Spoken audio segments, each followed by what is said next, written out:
Hello, everyone, and welcome back to Speak English with Confidence, the podcast where we help you think in English, talk with confidence, and sound natural every single day. I'm Smith. And I'm Enna. So glad you're joining us today. Smith, I have a question for you.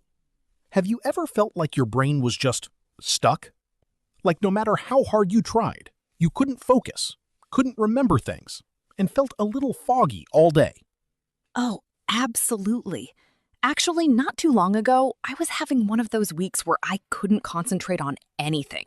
I kept forgetting things, feeling tired, and honestly, I wondered if something was wrong with me. And what changed? Well, I started paying attention to my daily habits, the small, everyday things I was doing. And when I changed a few of them, I noticed a huge difference in how I felt and how well my brain worked. That is exactly what we're going to talk about today. Because here's something amazing. Your brain is not fixed. It actually changes based on what you do every day. Scientists call this neuroplasticity. Neuro meaning brain, and plasticity meaning the ability to change shape or form. And the great news is, you don't need to be a scientist or a genius to reshape your brain. You just need the right habits. Today, we're going to share 7 daily habits that are literally changing your brain right now as you listen. So whether you're listening while commuting, exercising, cooking, or relaxing, this episode is going to give you practical tips you can start using today. Let's dive in. All right, habit number 1. And honestly, this might be the most important one. Getting enough sleep. Oh, I know so many people who think sleeping less is a badge of honor. Like, I only sleep 5 hours a night. I'm so productive.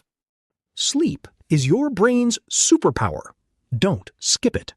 Moving on to habit number 2, regular physical exercise. I love this one because it surprises so many people. Exercise is not just for your body. It is incredible for your brain. Exactly. When you exercise, your heart pumps more blood to your brain. This increased blood flow delivers more oxygen and nutrients. But even better, exercise triggers the release of a protein called BDNF, brain-derived neurotrophic factor. BDNF. Think of it as fertilizer for your brain. It helps grow new brain cells and strengthen the connections between them. That's why people who exercise regularly often have better memory, faster thinking, and a lower risk of depression and anxiety. And you don't have to run a marathon. Even a 30-minute brisk walk, that means walking at a fast, energetic pace, can make a real difference. Studies show that consistent aerobic exercise actually increases the size of the hippocampus, the part of the brain responsible for memory and learning. So if you want to learn English faster, go for a walk, move your body, and your brain will follow.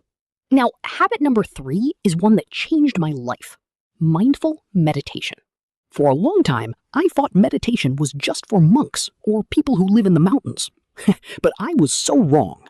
Mindful meditation simply means paying full attention to the present moment, noticing your thoughts, your breath, your surroundings, without judgment. You don't have to sit in a special position or chant anything. You just have to be present. And science shows that even 10 minutes of daily meditation can physically change your brain. Research at Harvard University found that regular meditators had more gray matter. That's the part of the brain associated with memory, emotional regulation, and decision-making. Meditation also reduces the size of the amygdala, the brain's fear and stress center. So people who meditate regularly feel calmer, handle stress better, and are less reactive in difficult situations. For English learners, this is especially helpful. How many of you feel nervous when speaking English? That anxiety comes from the amygdala. Meditation can literally quiet that fear response and help you speak more confidently. Try this. Start with just 5 minutes a day. Sit quietly, close your eyes, breathe slowly, and just notice what you're thinking without trying to change it. That's it. All right, habit number 4, and this one is near and dear to my heart: reading every day. Smith is a huge bookworm. For those who don't know that expression, a bookworm is someone who loves reading a lot. Guilty as charged, and there's a very good reason for it. Reading is one of the most powerful workouts for your brain.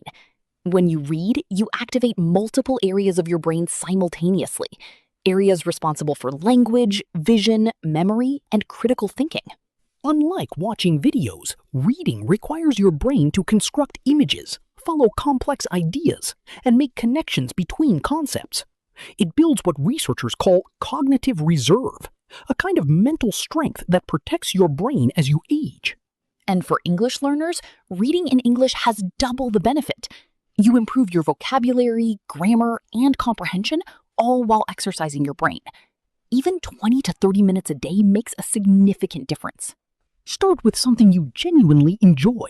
A short story, a news article, a blog, or even the subtitles of your favorite English show. The key word here is consistency, doing it regularly, day after day. Habit number 5, learning something new every single day. This one is so important.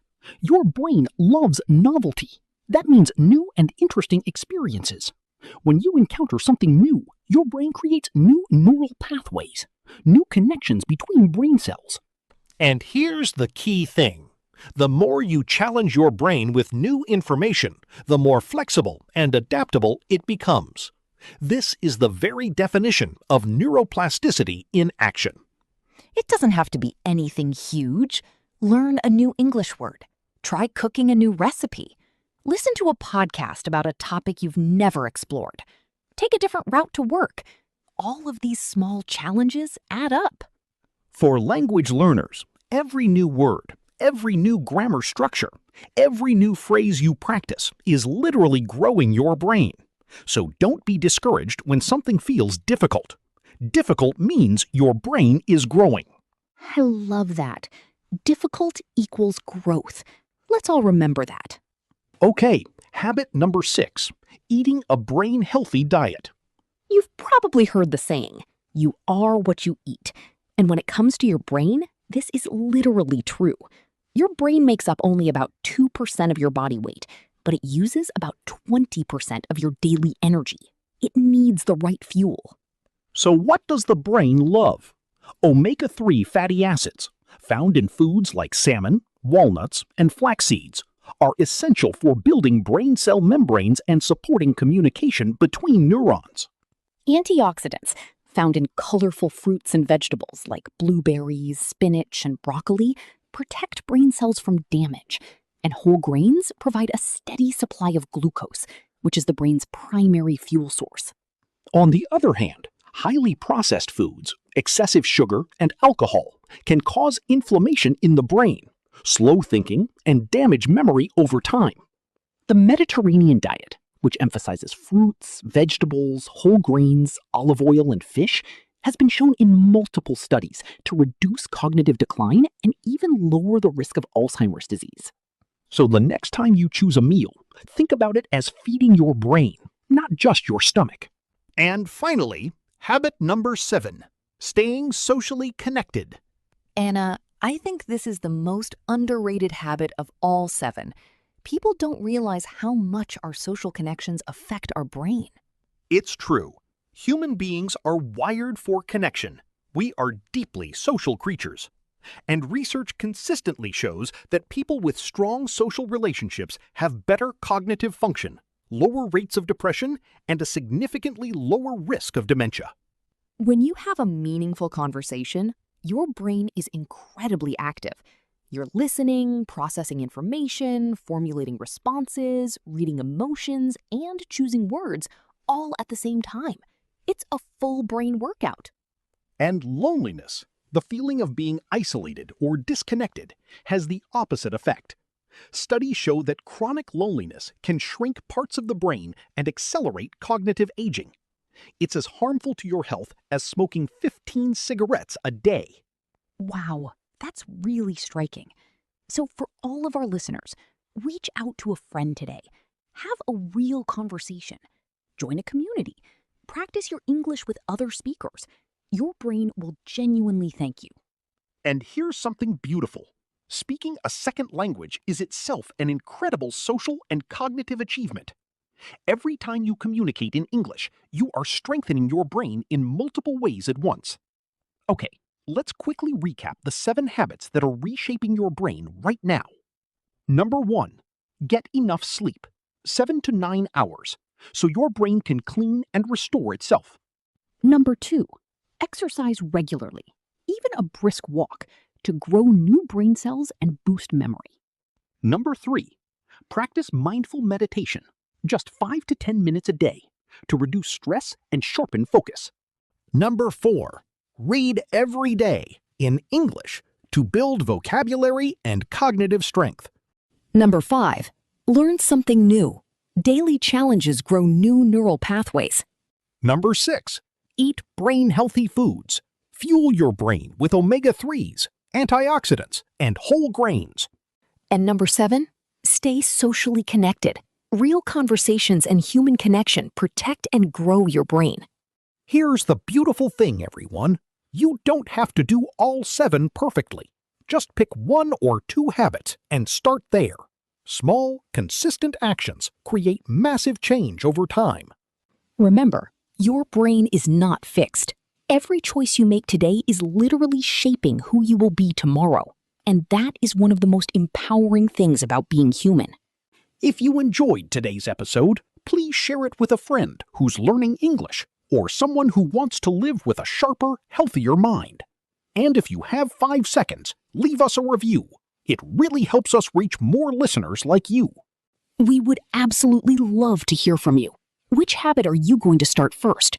Let us know in the comments or send us a message on our social media. Until next time, keep learning, keep growing, and keep speaking with confidence. See you in the next episode. Bye for now. Take care, everyone.